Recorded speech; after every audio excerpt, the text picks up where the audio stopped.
Good afternoon, everybody. I'm Bob Rawson. It's my honor to be the interim dean of the Case Western Reserve School of Law, and in that capacity to welcome all of you to what will be a terrific afternoon. This is the Sumner Canary Lecture, and there's a lot of competition for this honor, but it may well be the most prestigious of our lecture series. And it is a lecture in honor of the memory of the late Judge Sumner Canary, who was a distinguished judge on the Ohio Court of Appeals for the 8th District and also served as U.S. Attorney for the Northern District of Ohio. The lecture was made possible by the generosity of Judge Canary's widow, Nancy Canary. Unfortunately, Mrs. Canary could not be with us this afternoon.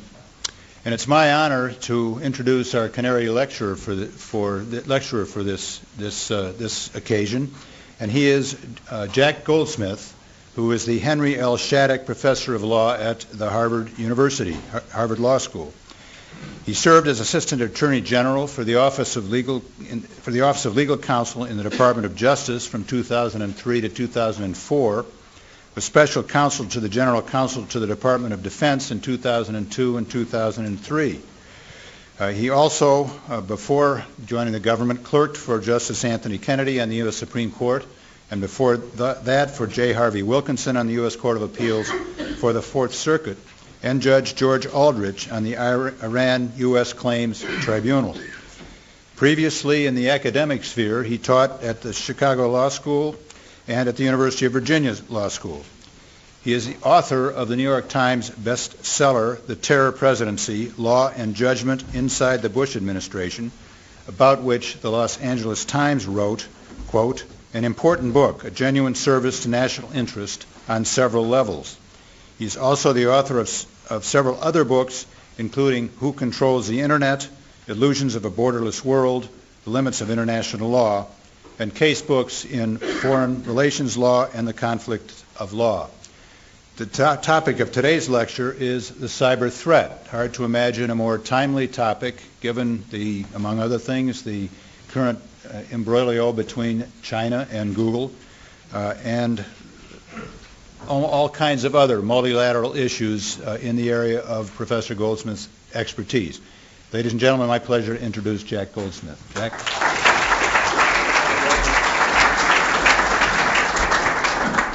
Thank you, Dean, for that very kind introduction. And thank you so much for inviting me here today. It's a real honor to be here today.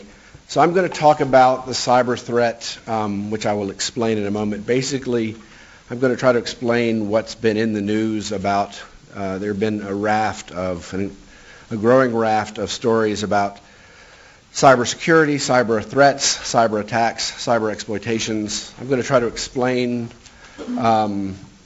what the threat is. I'm going to try to explain how law is relevant to the threat, both domestic and international law. I'm going to explain what kind of legal reforms would be necessary to possibly bring the threat under control. I'm going to explain why I am pessimistic that we will be able to reach those reforms. And then I'm going to close by speculating where we'll go in the near and medium term. I'm going to use slides, which is unusual for me and unusual for a lecture. And my friend Jonathan Adler was teasing me on the way over here because he said these are the lowest tech slides I've ever seen in my life. And for such a high-tech talk, it seems strange that you would use such low-tech slides. But in fact, I'm a very low-tech guy, and so my slides are low-tech as well. I apologize if they offend you.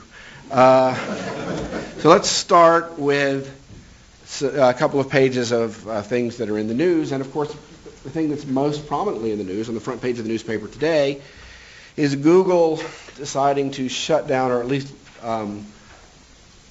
stop filter. It's basically removing its search capacities from the China, from within inside China. It is temporarily directing all searches from inside China on Google CN to a site in Hong Kong. But basically, this means that the Chinese, and this is also in the news today, the Chinese will be able to filter that. So essentially, it looks like China's getting out of the search business in China.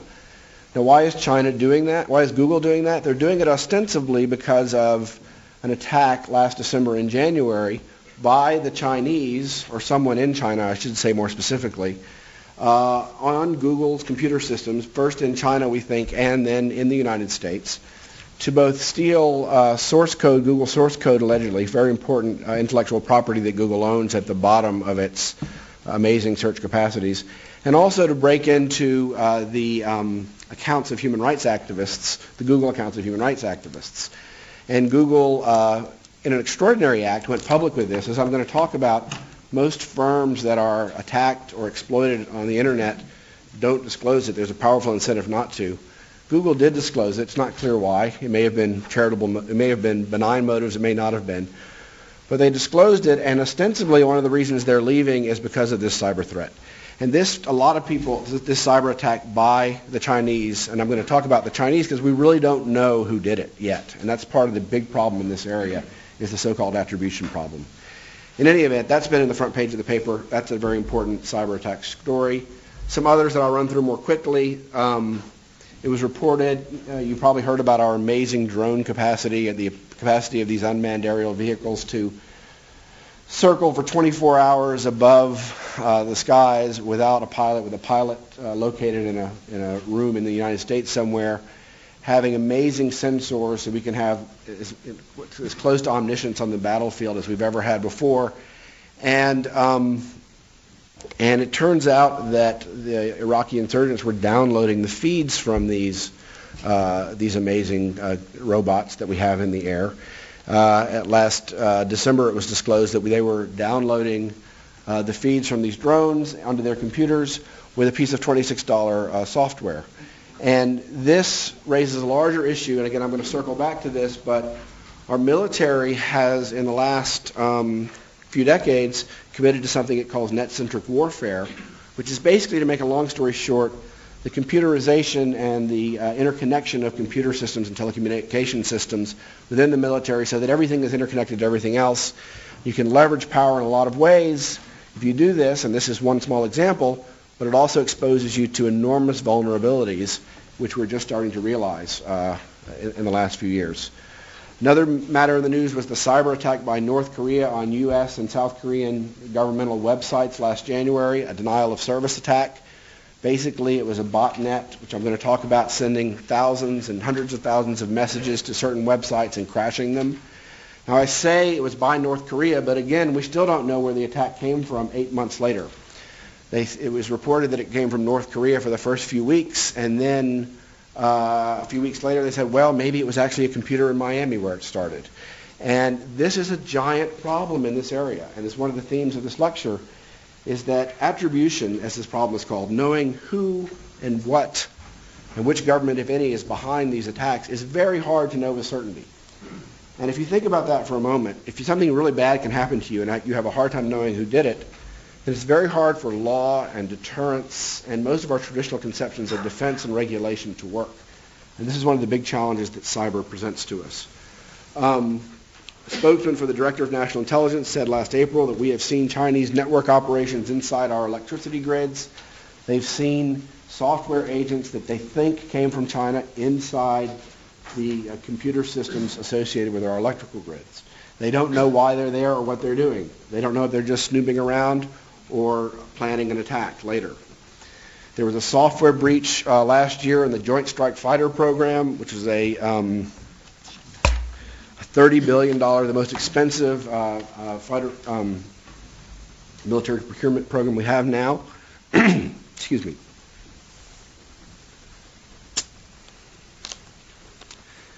Allegedly, several terabytes of data were downloaded and stolen about the design and electronics of the system, and many people think it will be much easier for adversaries to defend against the system with this knowledge. A couple more stories that have been in the news, and I could go on forever and ever. I just want to give you a flavor of it. The Russians crippled Georgian governmental websites and Estonian bank and governmental sites in 2008 and 2009. These were very prominent denial of service attacks. I say Russians, but we still don't know who in Russia did it. We think it came from so-called patriotic hackers, individuals who are motivated by patriotic means, who have uncertain associations with the state. It was also reported in the New York Times, this was actually reported last July, that the Department of Defense was attacked 360 million times in the first 6 months, and it spent in the first 6 months over $100 million repairing damage. Now that 360 million figure seems impossible, until you start thinking about the fact that there are 2 billion, over 200 billion emails every day, and that these attacks and exploitations and pings on systems can be automated. And finally, President Obama in a speech last year reported, and I'm not sure where the sourcing is for this, but he said that cyber criminals stole approximately $1 trillion in intellectual property in 2008. A lot of people think that figure is low because firms that have their intellectual property stolen do not have an incentive to report. Why do they not have an incentive to report? If they report, it can give their competitors advantage. It can chill customers. It can drop their stock price. There's a powerful incentive not to report these things. I could go on and on. These are pulled from the front pages of newspapers, and I'm sure you've seen them all. If the news reports are scary, the government is really scared. And I just want to give you 2 quotes. This is President Obama from a very important speech last May. From now on, our digital infrastructure, the networks and computers we depend on every day, will be treated as a strategic national asset. Protecting this infrastructure will be a national security priority. And then the Director of National Intelligence under George Bush, Michael McConnell, said, a coordinated attack from a remote location by a small group on our electric grid, transportation network, and banking system could create damage as potentially great as a nuclear weapon over time. And he did not think he was exaggerating.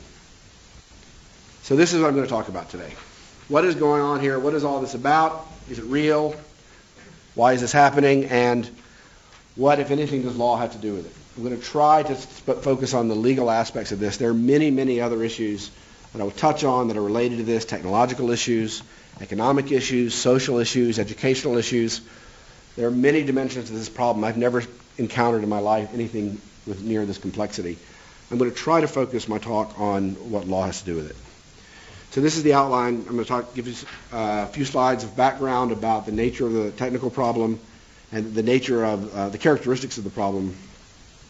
I'm going to talk briefly about how law regulates offshore threats in real space.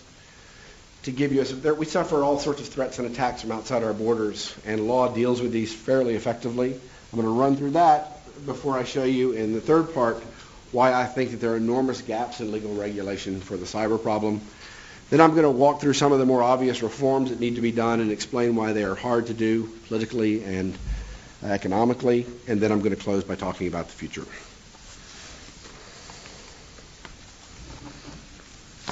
First, I want to talk about a distinction between cyber attack and cyber exploitation. This is an important distinction. A cyber attack, this is a distinction that's generally drawn in the circles who worry about these things. It's in the Department of Defense terms, distinguishes between computer network attack and computer network exploitation. An important National Research Council study distinguishes between cyber attack and cyber exploitation. Cyber attack is cyber activity that disrupts, degrades, or destroys information on a computer system.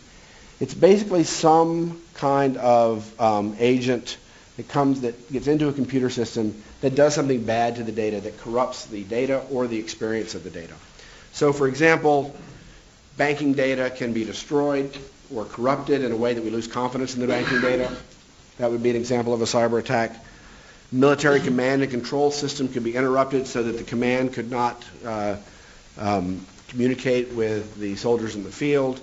The electrical grid could be affected, either taken over or shut down or manipulated or slowed down. Or computers could just start slowing down because they're running code that they don't know about, and they aren't as fast as they would normally be. So an attack is something that degrades or slows down or disrupts or destroys the data. Cyber exploitation, by contrast, activity that monitors, spies, or copies information on a computer system, but doesn't disturb the normal functioning of the computer system from the user's point of view. So this is basically espionage and theft, which you can do by copying, but it doesn't do anything at all to affect your experience as perceived or in reality of the system itself. And this is an important distinction that runs throughout this area. Now here are the basic characteristics of the cyber problem. And some of this gets technical, and I'm going to try to be as non-technical as I can, because as I said, I am non-technical. I know as much about the technology as I need to know to understand the law, maybe just one tick more, I hope. The first characteristic of the problem is I said interdependence, that's a mistake. Dependence is the word I meant. Our growing dependence on computer systems, computer networks, telecommunication systems. We're becoming increasingly wired in every aspect of our life. And with this wiring, and it could say interconnection, becomes a dependence on these systems. Do we know how to bank anymore? Do we know how to shop anymore? Do we know how to conduct a military anymore? Do we know how to conduct intelligence anymore without computer systems? Increasingly not. We're increasingly reliant on these systems to do every aspect of life, economics, commercial transactions, and the like. With this dependence comes vulnerability, because the more dependent we are, then the more subject we are to disruption if these systems can be successfully attacked. Second characteristic is that computers and computer networks and telecommunication systems are hugely insecure. They're very hard to make secure from attack or exploitation. There are a lot of reasons for this. I'll mention a few in very simple terms. First, computer systems and both hardware and software are very, very complex and growing in complexity. And with complexity comes vulnerabilities. And holes and vulnerabilities that are very hard for the maker or the user of the system to see, especially when various softwares interact or software interacts with a piece of hardware. Herman Kahn, the famous nuclear theorist, the person who was the Dr. Strangelove was based on Herman Kahn. He was a nuclear strategist at Rand and a futurist, and he famously said that the aggressor, talking about defense systems generally, he said the aggressor has to find only one crucial weakness. The defender has to find them all in advance. That's a general truth about defense systems, and it's a truth that has special application in the context of computer systems, where the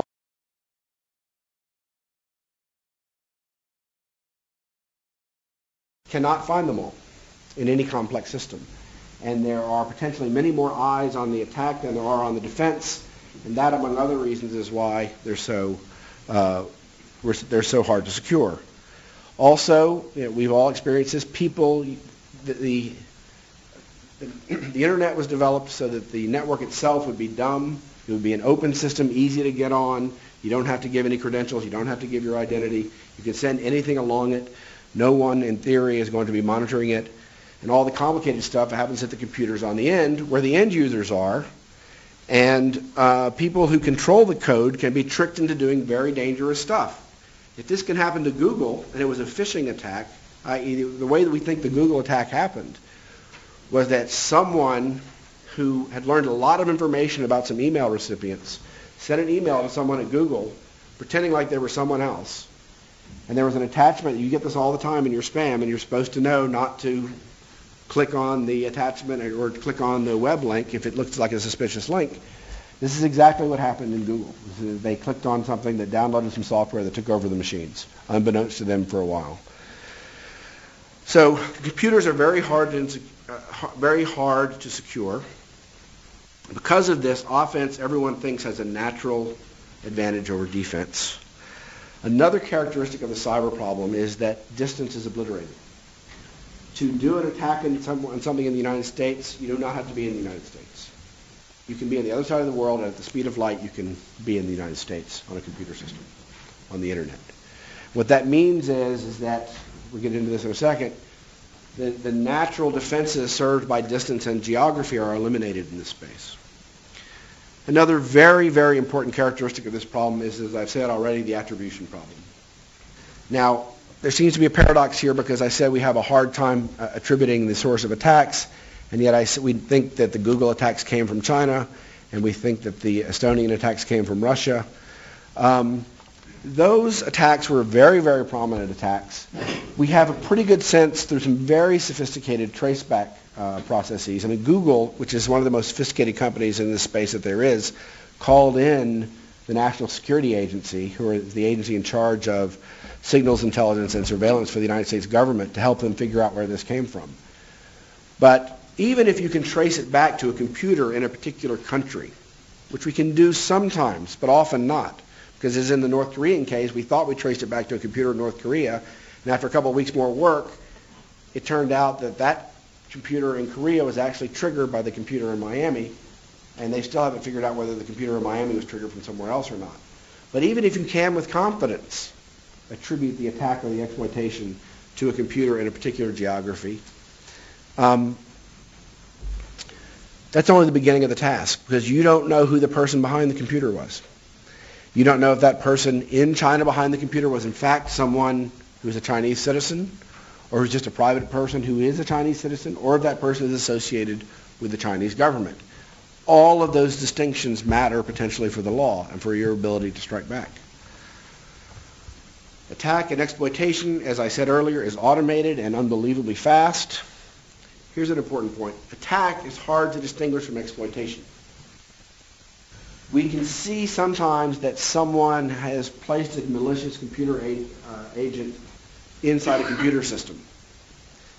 We don't know why it's there or what it's doing necessarily. It can just be sitting there. It can maybe be searching around for things. And it could be a giant bomb that's set to go off in a year or so. And it's extremely hard to tell just by looking at the piece of code. And so, especially hard to tell when you see that someone's in your system, and this happens not infrequently, and you don't know if they're just snooping around looking to copy stuff or if they're going to do something destructive. It's very hard to tell until it's too late. Because of all of these factors, and especially the point about speed and distance and anonymity, there are many orders of magnitude more bad actors that can do us harm from all around the globe. And they can do so usually with anonymity and usually at the speed of light. Those are some characteristics of the problem. Here are, just quickly, just running through trying to categorize the actors and the targets. So the modes of attack or exploitation that can be private, traditional crime, someone in a Russian mob, which this is something called the Russian Business Network, which is a I guess quasi-private, mostly private organization basically it's called a mob in Russia that is among the most powerful players in the internet crime world. And they steal data with very powerful computer systems, very powerful attacks, very powerful wide knowledge of vulnerabilities, and they're very successful at stealing from entities data or stealing data or intellectual property, or extorting money from other companies. So that can be crime, corporate espionage, and the like, private to private. It can also be public to public. This is traditional war or espionage, when the Chinese try to get into our military computer systems or when we try to get into theirs. Another theme I'm going to come back to is that we're doing this ourselves a lot. We're on the attack, not just on the defense, but we often think we're just on the defense.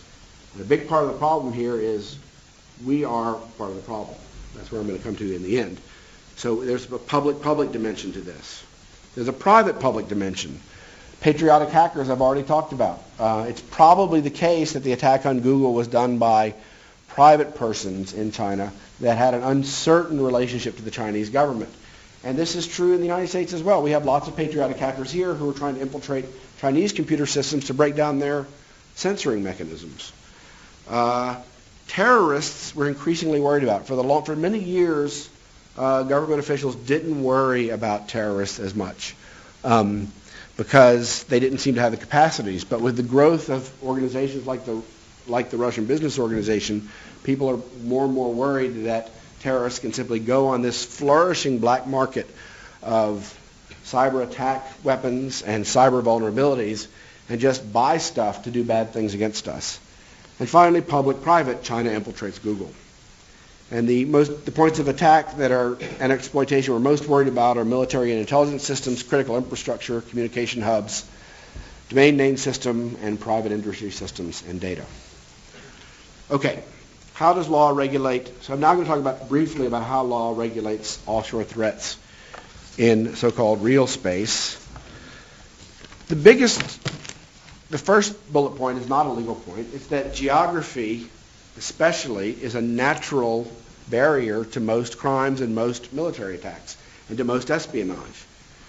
For most bad things that can happen to us, you actually have to be in the country, and that's costly to get in, and we can try to stop you at the border. So it turns out that a lot of attacks, and I'm talking about, by attacks, I'm using the word very broadly. I should just say bad acts from abroad. That's what I really mean. I'm talking about real space here before we get to the cyber world. And so, for example, pirated goods that are made in the United States, outside the United States, fake Gucci bags that come into the United States, or a disease that is brought into the United States, or an illegal drug that's brought into the United States, heroin or marijuana or something imported, or an antitrust violation abroad that has impacts in the United States. These are all attacks from abroad. Now, some of these things geography can take care of, or at least is resistant to, others not. But geography is a good first line of defense. And then, of course, there's domestic law. There's criminal and civil liability that we can impose on any actors that we can get jurisdiction over in the United States. There's immigration control and as well. Also, a very important means by which we regulate offshore attacks or bad things from offshore is by going through local intermediaries. So, for example, how do we regulate pirated goods from abroad like Gucci bags and Rolex watches that you can buy on the streets of New York? We don't go after the offshore provider of the bad thing. We go after the local intermediary. It's not illegal for you to wear a fake Gucci watch. It is illegal for Walmart to sell it to you. And that, by getting at the center intermediaries, we can cut out a lot of bad acts from abroad by going after locals inside the country. We also have laws that apply extraterritorially to people outside the country, but those laws ultimately for their enforcement depend on us being able to go after people and assets inside our borders. Also, international law provides relief from offshore attacks. If someone outside the United States commits a crime that has effects in the United States, we can use extradition processes. We have cooperative arrangements that allow us to either get the bad actor to the United States or to at least get information from abroad to help us prosecute or do something to them. And ultimately, if the attack is it rises to a certain level of intensity, then we go to war and the threat of war to deter those bad acts. As for exploitation or espionage, it's much the same. Geography is the main barrier to offshore espionage in real space. Domestic law doesn't provide many remedies for espionage. Basically, it's expulsion of the person or criminal liability if you get caught. And international law does not prohibit spying. It is not illegal under a violation of international law for one nation to spy on another nation.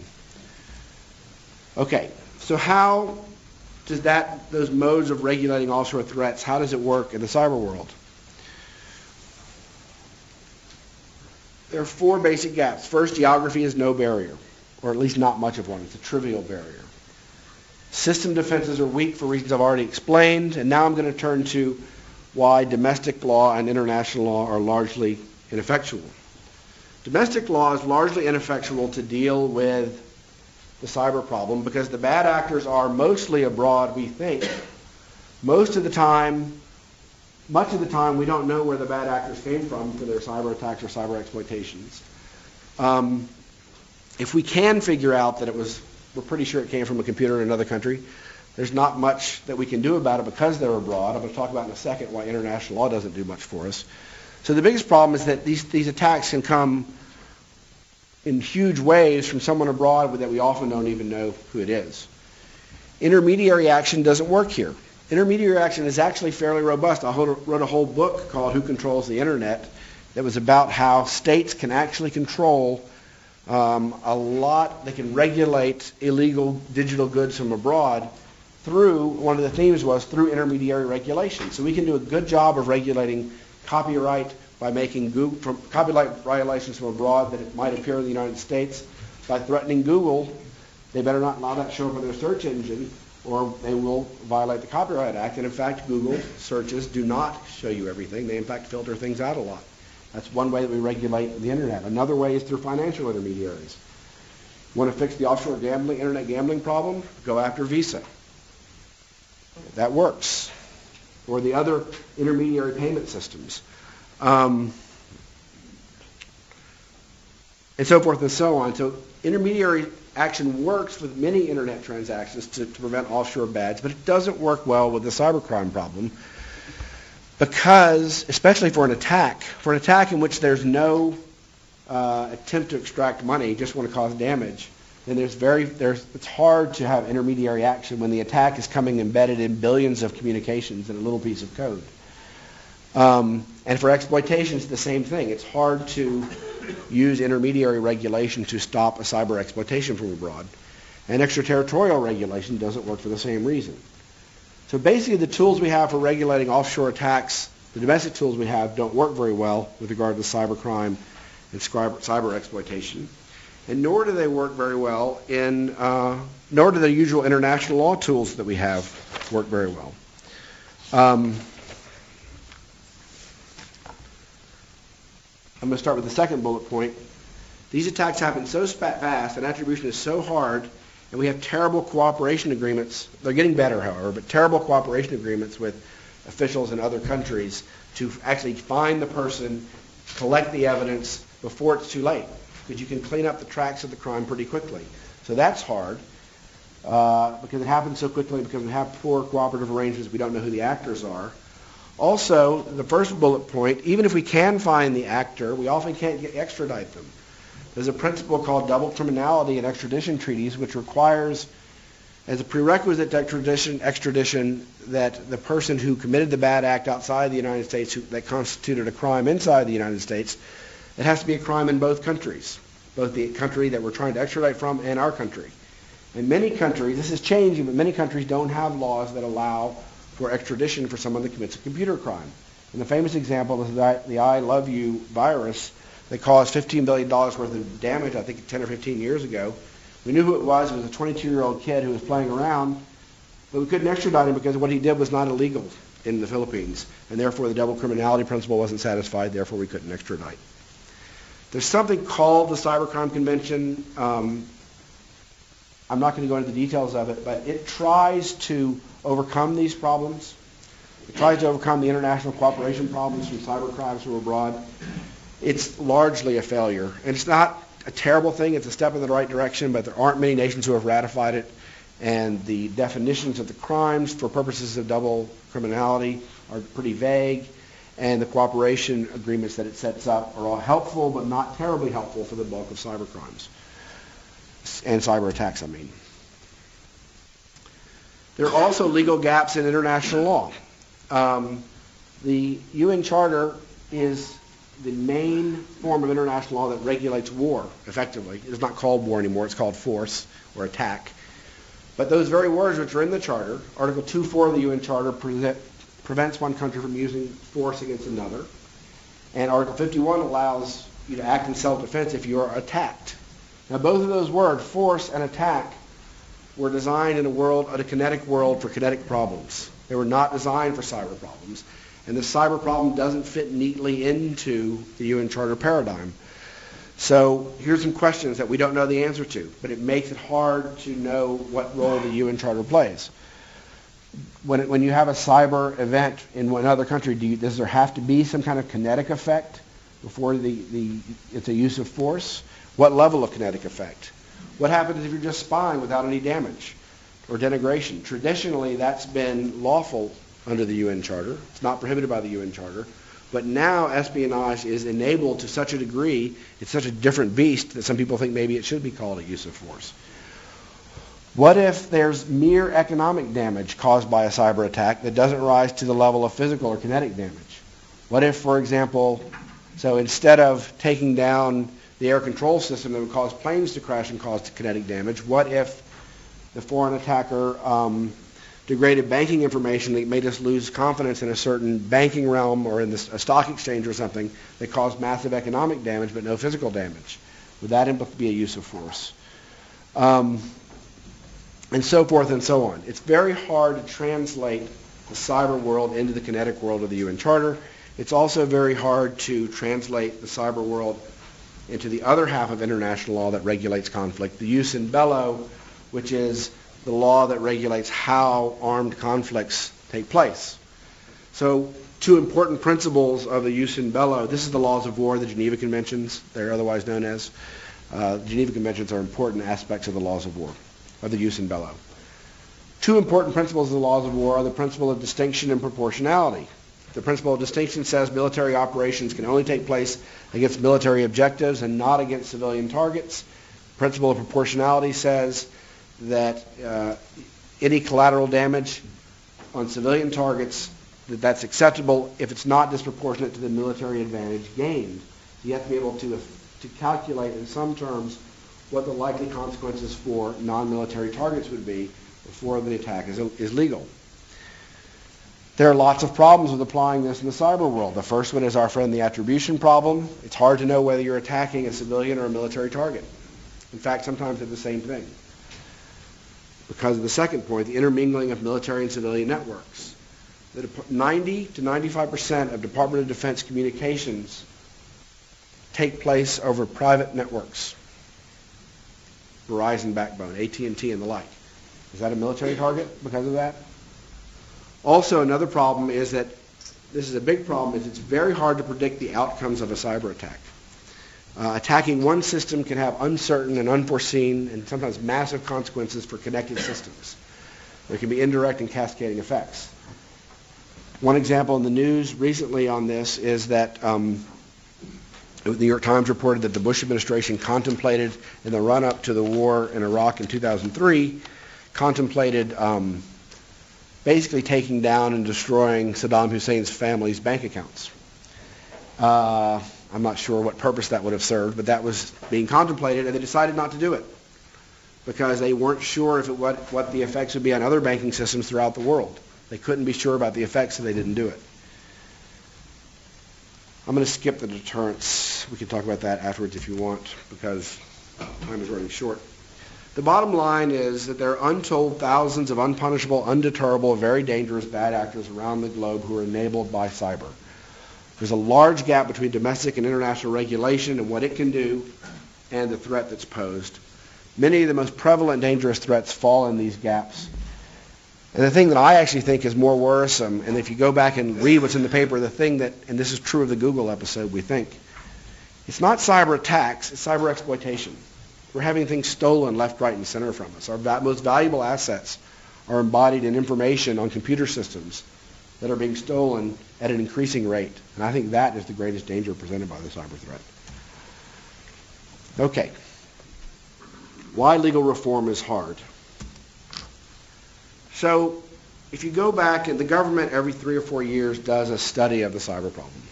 They have a big commission that looks at the problem anew, and they always end up saying the same thing. If you go back, there have been 5 or 6 reports since the mid-1990s. They basically all say the same thing. I'm going to go through some of the things they say.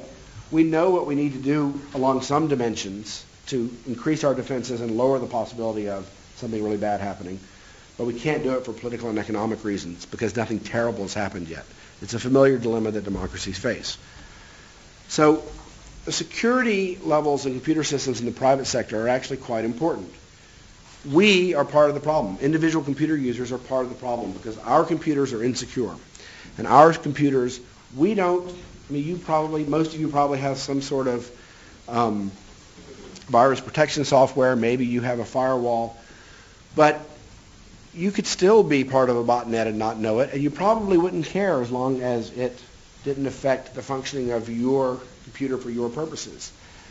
And so we don't take optimal incentives, probably very few of us do, to prevent our own computer systems from being used as a basis for an attack on a third party, either through a botnet, which can do denial of service attacks, like I talked about, these giant, massive thrusts of requests on computer websites that causes them to crash. Or these botnets are generators of spam. Many of us probably contribute to the spam problem because our computers are surreptitiously being used to create and send spam. And spam not only clogs up the net, but it can be an agent it can be a way to hide and distribute bad attacks. Also because our credentials get stolen because we're not taking security seriously enough, and those credentials can be used by a bad actor inside our firms and workplaces to get at stuff that's more valuable. So we don't take optimal precautions. Corporations probably don't take optimal precautions, especially if you think about firms being vital national security assets like the economic sector, the transportation sector, the communication sector, and the like. And these private networks, they all have incentives to take defense seriously, and many of them do, but probably not to the level of security that's appropriate for national security. They're going to protect their systems for their purposes, but not going to take into account all the third-party protections all the negative costs that they would be imposing on others that they're not going to be responsible for if they don't take optimal precautions. So many private actors lack incentives to take optimal defense measures. I've just gone through some individual users. Software manufacturers are a big part of the problem. We buy software from Microsoft and other firms that's massively vulnerable. That is a large part of the problem. It's gotten a lot better, Microsoft software, but it's still full of holes, like most of all software is actually. But it could be better, but software manufacturers have little incentive to make it better because they don't suffer any liability costs when something terrible happens in the computer system. For a lot of reasons, they're not liable, and therefore they don't worry as much about the third-party harms that they cause. Internet service providers are the same thing. Internet service providers, the Comcasts and Verizons of the world, however you get on the net, they could do a lot to clean up botnets and spam, but it would be costly to them, and they have no incentive to do so, so they don't. Now, everybody agrees that at some level, one of the things we have to do in the domestic system is to change the law to force all the actors I've talked about to internalize all these costs, to make software manufacturers liable for the harms that their software causes, if we can think of a way to do it, so that they are internalizing those costs, and so they are not rushing out software just to get it out as fast as they can, but they're taking better steps to make it more secure. Individual users. Should we be allowed on the internet if we're contributing to a botnet or to spam attacks? Perhaps not. But that means there's going to have to have some system where the ISPs perhaps are monitoring that relationship, and that's going to raise the cost of our ISP subscription. By the way, the software regulation is going to raise the price of software gigantically, enormously, and probably cut down on innovation in software. Lots of legal solutions we can think of that would help to fix the cybersecurity problem by forcing a variety of actors across a variety of spaces to take cybersecurity more seriously, but they're all expensive. They're very, very expensive. They raise the cost of doing business on the internet and with computers. They're politically costly. No one likes to impose costs because we can't see the problem, so what are we paying all this extra money for? There are economic costs, and there are generativity costs, what my colleague Jonathan Zittrain calls generativity costs. Because basically when you clamp down and insist on more and more cybersecurity, it's harder to innovate.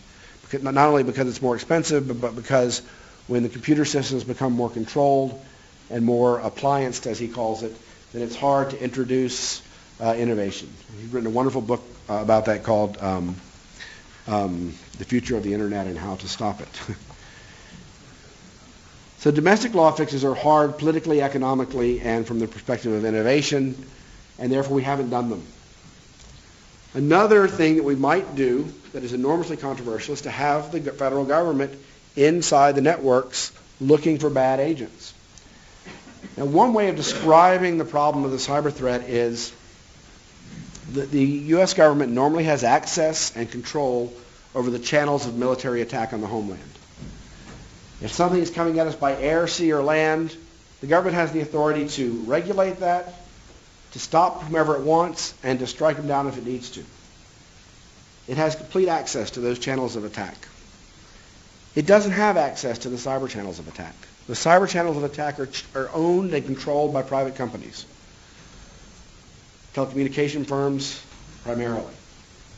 And we think of these telecommunication systems as communication systems and data storage systems, the kind of things the government shouldn't be involved with too much, the kind of things we need protection for the government for, the kind of thing the Fourth Amendment was designed for, and maybe the First Amendment. And because we think about them as communication media and because we think about them as data storage media, we think the government shouldn't be involved. But they're also channels of attack. And they're channels of attack that we're getting killed with every day.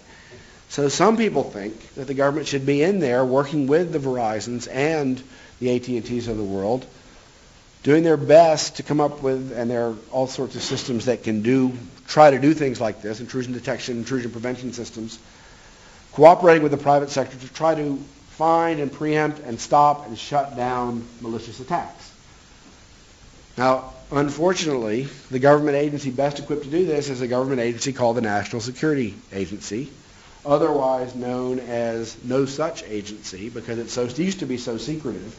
This is the agency with unbelievable capacities for electronic surveillance and unbelievable capacities for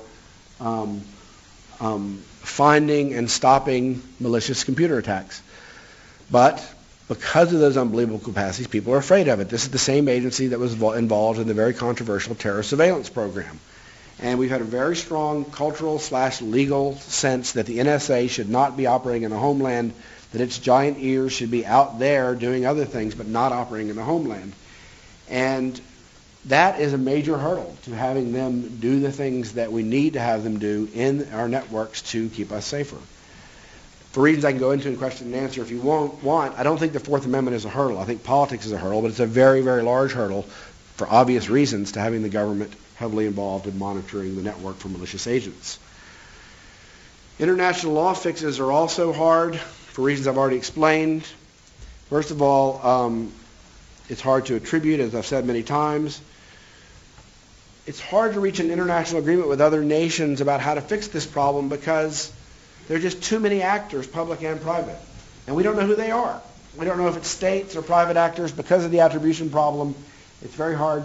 The Chinese have denied any responsibility for the Google thing, and it's very hard for us to prove otherwise. It's very hard to come to an agreement on what this cooperation should look like.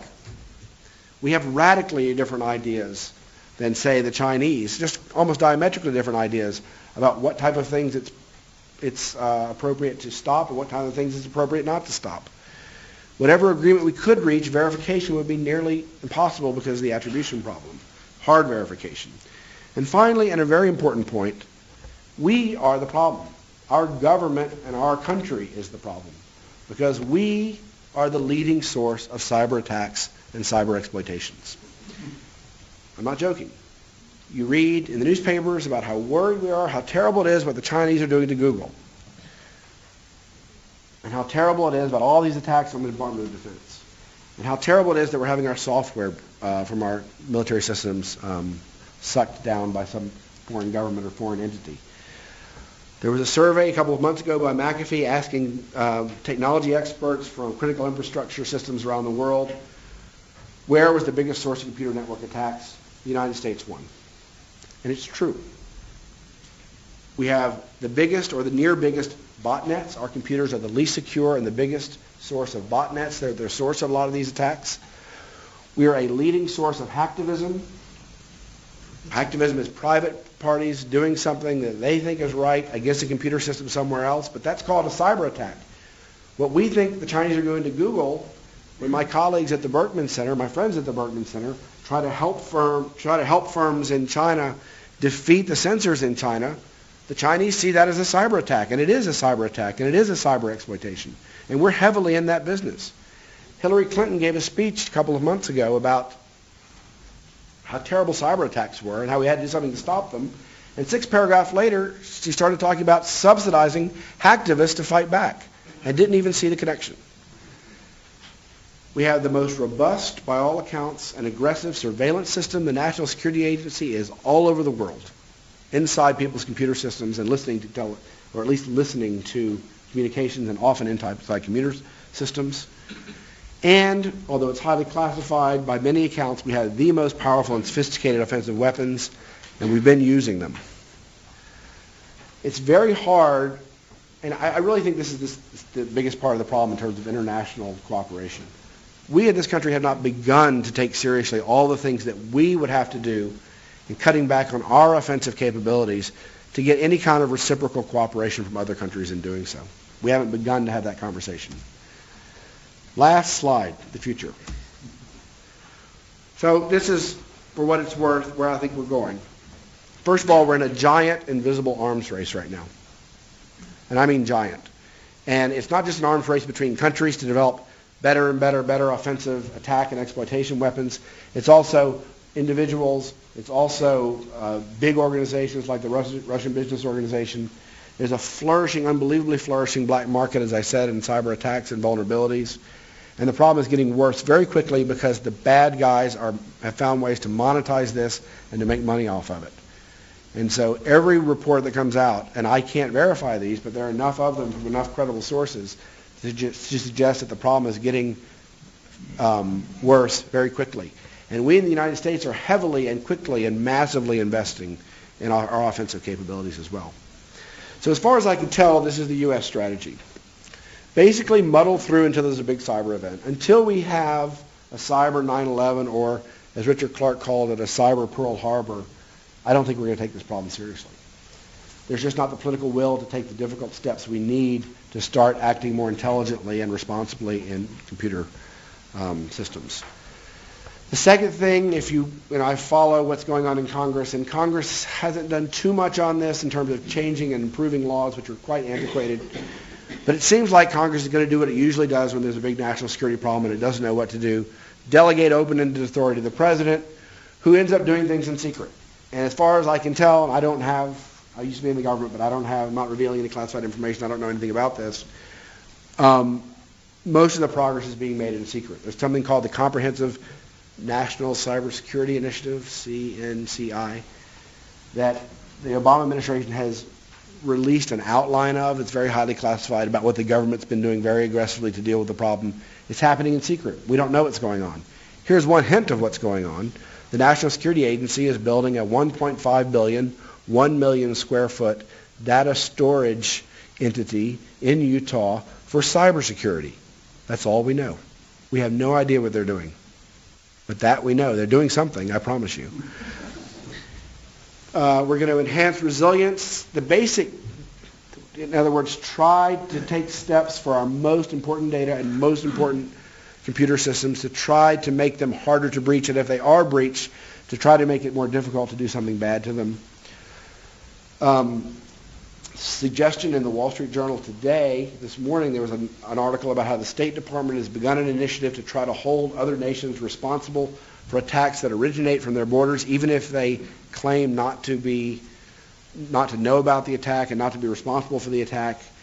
And that's a nice initiative, but until we start doing the same to ourselves, it's going to go nowhere. Here's another thing I'm sure we're going to do. Offense is defense. General Alexander, who's the head of the NSA, and also the head of the new Cyber Command, which is going to be run by the NSA, which is going to coordinate all American defensive and offensive cyber operations. He has said, he said publicly, if the Chinese are going to do something bad to us, I want to be in their computers and know about it before it happens. And that's what we're going to increasingly do. And finally, and this is the point I've been making, I think there's going to be no real progress internationally until the United States comes clean on, it's not a secret, but until they face up to the notion that its offensive activities are profound, and until it takes steps to curb them or think about what it could curb as a trade-off for other reciprocal agreements from other nations. Until we take that idea seriously, which we're not at all right now, I don't think we're going to be making any progress on this problem. I've gone 10 minutes longer than I thought. I spoke very quickly. I hope you understood some of it. Thank you very much.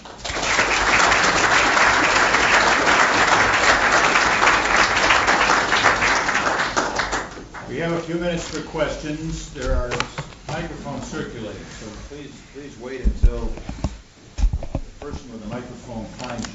I'll let Professor Goldsmith officiate. Go ahead. Oh, that was fast.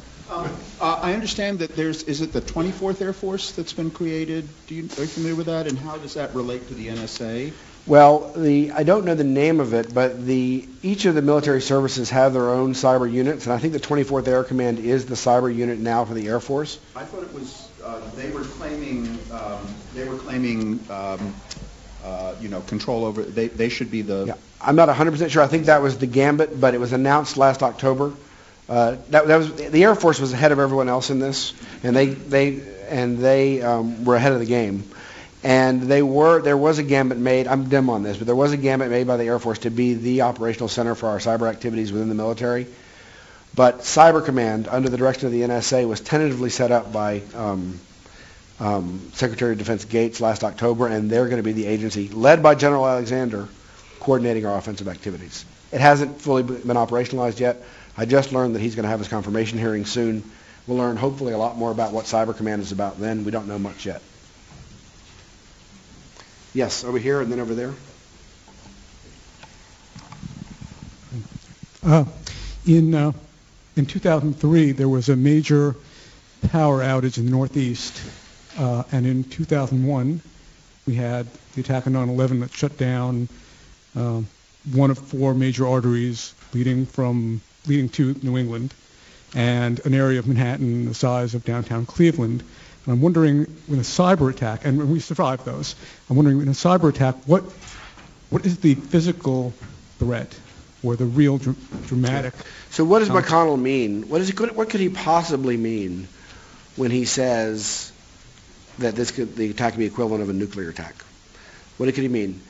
And I have no idea what the likelihood of this is. And as I said, I'm much more worried about the theft side and the exploitation side than I am about the attack side, although I'm not quite sure why that is. What he means is the following.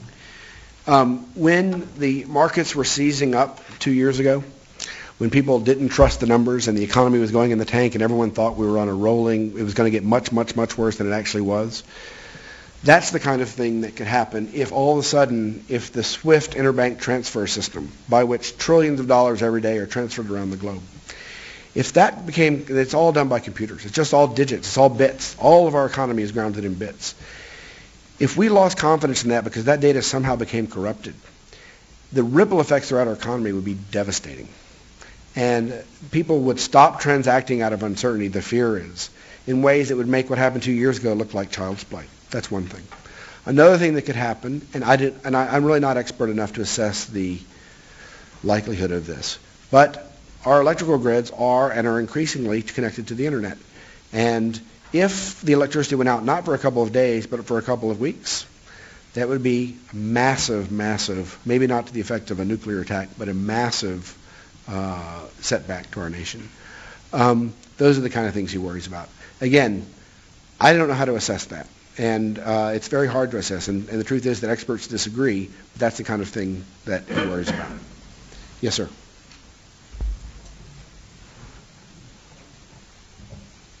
Could you comment on how cyber attacks and cyber exploitation can affect the First Amendment?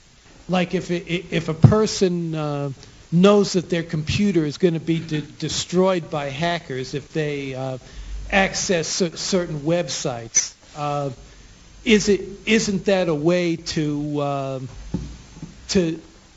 make those websites unavailable? I mean, virtually unavailable without actually shutting them down. You mean if someone is worried if they visit a website or they contribute to a website that the government will crack down on them? Is that what you mean?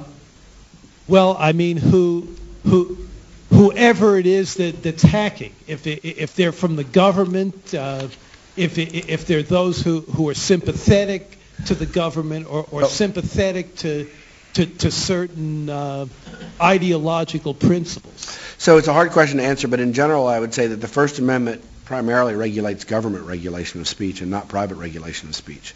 So it wouldn't be in play at all for any of the stuff that's going on private to private on the internet.